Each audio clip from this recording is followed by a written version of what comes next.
What's the difference between writer and editor? A writer creates a world out of pure imagination, whereas an editor tells you why the world that you created is wrong. What we want to do here today is bridge the gap between writer and self-published author. Good day to you. I am Aegelis. Let's explore self-editing together. Why self-edit? Self-editing will save you time and money, but more importantly, it'll help you learn and grow as a writer. For years, I had books sitting in binders on the shelf or as save files on my computers doing nothing because I thought I needed to get a professional editor to go through them before publishing. Well, I had to overcome some obstacles first. The first were mental, fear, and doubt. I have no PhD in English. What if a teacher were to read one of my writings and find something wrong? Well, the good news is if they're a teacher, they'll likely be kind enough to correct me. But there are plenty of steps that you can take in the meanwhile to try to deliver as high quality of a work as possible.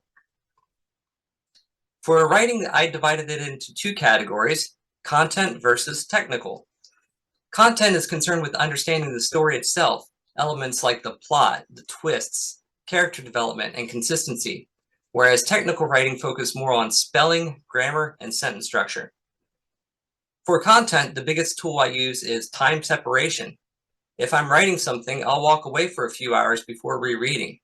Maybe I'll take a day, or maybe at the most a week, but I don't want to spend more than a week away from my writing because I don't want to lose focus on the story itself.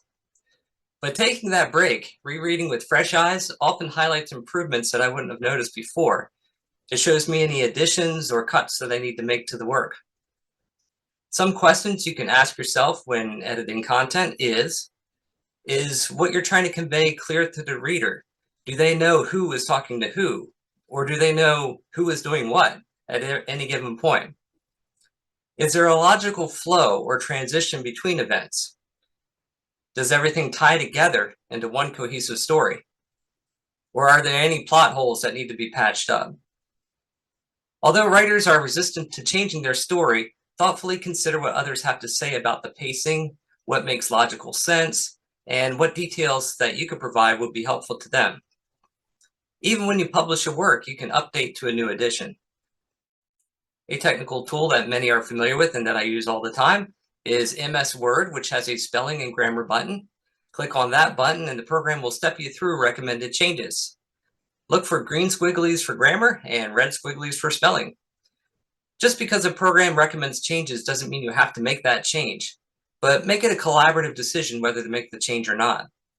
The thesaurus button is excellent for overused words. If characters in your story are saying awesome all the time, maybe break that up with cool or neat or fantastic. Also use that button if you can't quite come up with the word. Put in one that's close enough, thesaurus, and maybe it'll give you a recommendation you can use. Grammarly is a free online program that can take your editing to a next level, cross-reference with MS Words, and offers a lot of additional options. Employing multiple programs like these can really boost your self-editing skills. Friends and family can be a great help to get a reader's perspective if they're willing to provide that feedback.